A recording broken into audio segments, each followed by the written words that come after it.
Hello my YouTube family, जय श्री कृष्ण, राधे राधे। कैसे हैं आप लोग? आई होप कि आप लोग अच्छे होंगे, स्वस्थ होंगे, मस्त होंगे। Welcome back my new blog. और यहाँ पे मैं छत पे दे रही थी जल, और जल देने के बाद मैं आ गई थी नीचे।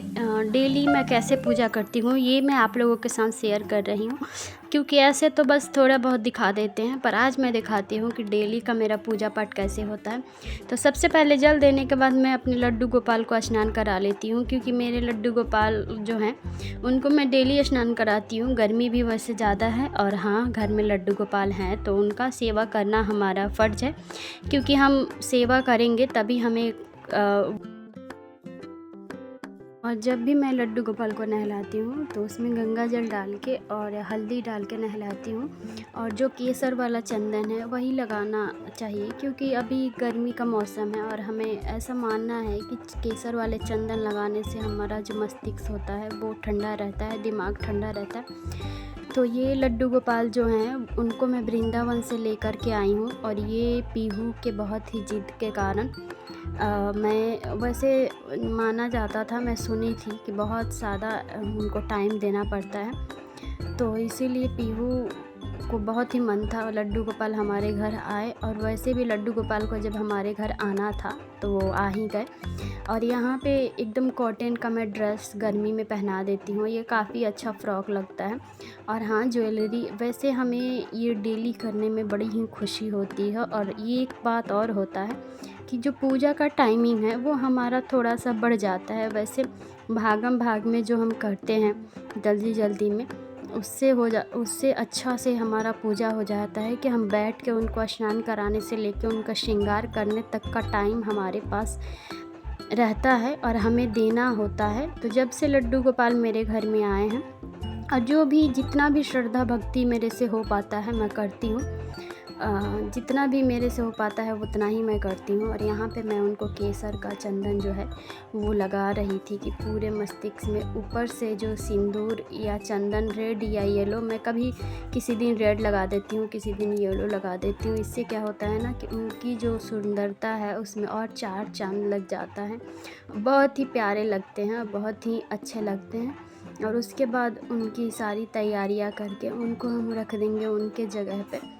और वहाँ पे रख के और डेली ऐसे पूजा मैं करती हूँ। वैसे शाम को भी मैं उनको भोग लगाती हूँ, जितना मुझसे हो पाता है मैं उनकी सेवा करती हूँ और पूजा करती हूँ। मुझे अच्छा लगता है उनका ड्रेस, उनको नहलाना, ड्रेस पहनाना और उनके लिए ड्रेस लेना रंग बिरंग का, तो ये बहुत ही अच्छा लगता है। तो यहाँ पे मेरा पूजा पाठ जो था हो चुका था। उसके बाद मैं सारे घरों में धूप या बाती कर लेती हूँ, दिखा लेती हूँ। एक धूप बत्ती मैं घर में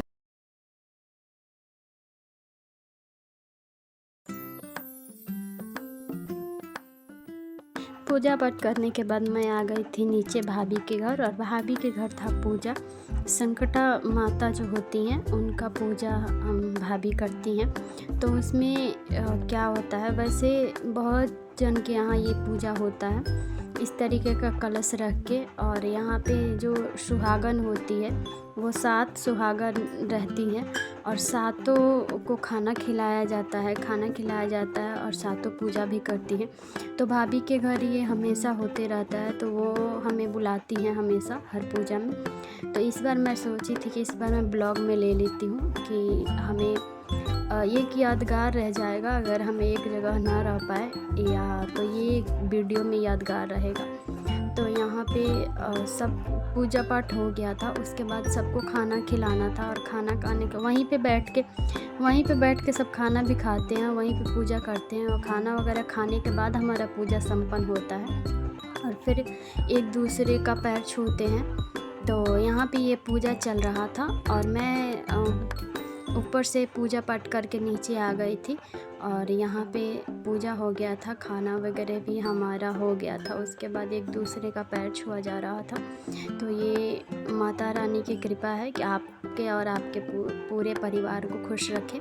आप लोग भी माता रानी से यही दुआ करिए कि सब खुश रहे, क्योंकि कभी कभी क्या होता है ना, जब हम बाहर निकलते हैं और किसी को देखते हैं कि हाँ, उसके बहुत सारे लोग हमें दिखाई पड़ते हैं कि जिनके पास कुछ नहीं है, या जो भी जिनका चल नहीं पा रहे हैं, देख नहीं पा रहे हैं, तो बड़ा दुःख होता है। तो मैं उस टाइम यही सोचती हूँ कि भगवान को ऐसा नहीं करना चाहिए। तो मेरे अंदर की एक फीलिंग होती है जो मैं ऐसा मानती हूँ कि ऐसा नहीं करना चाहिए किसी के साथ। पर हाँ, भगवान सबको खुश रखे और खुशहाल रखे। और यहाँ पे मैं भी सबका पैर छू रही थी और साड़ी मैंने नहीं वेयर करा हुआ था क्योंकि गर्मी बहुत ज़्यादा थी। और यहाँ पे तो मैं बहुत दिनों से रह रही हूँ यहाँ पे, तो मुझे ये सब देख के मुझे पता लग गया है क्या कैसे फ्रेंड्स, करना। पूजा पाठ करने के बाद सीधे मैं शाम को ब्लॉग स्टार्ट कर रही हूँ क्योंकि बीच में मेरी तबीयत थोड़ी सी ख़राब हो गई थी। वैसे गर्मी की वजह से इन्फेक्शन जैसा हो गया था, तो फिर शाम को थोड़ा ठीक थी मैं, तो मैं थोड़ी सी बाहर निकली हुई थी। और गर्मी इतनी ज़्यादा है दिल्ली में, और सड़कों पे आप लोग देख सकते हैं कितनी ज़्यादा भीड़ है क्योंकि शाम का समय था, भीड़ काफ़ी ज़्यादा था। और हाँ, गर्मी से सब बेहाल हैं, तो सब इधर उधर शाम में टहलने निकलते हैं। फिर भी हमें इतना गर्म गर्म हवा लग रहा था कि रात में भी हवा में ठंडक नहीं है बिल्कुल भी। सोने की जरूरत नहीं है मम्मा। और उसके बाद हम लोग आ गए थे यहाँ, ग्रोसरी का कुछ सामान लेना था क्योंकि गर्मी इतनी ज़्यादा है, तो ग्लूकॉन डी वगैरह हमें लेना था, तो इसीलिए कुछ कुछ हम देख रहे थे यहाँ पे। और देखने के बाद हमने लिया कुछ सामान क्योंकि क्या होता है कि सप्ताह में एक बार या 2 बार हमें जाना ही पड़ता है क्योंकि हर समय कुछ ना कुछ लेना ही रहता है। तो यहाँ पे हम लोग देख रहे थे। वैसे भीड़ ज़्यादा नहीं था क्योंकि संडे का दिन नहीं था उस दिन, तो भीड़ ज़्यादा नहीं था। और यहाँ पे जो है मेरे फिंगर से काफ़ी डिस्टर्ब हो रहा था, मुझे पता नहीं लग रहा था कि कैमरे के आगे मेरा फिंगर है।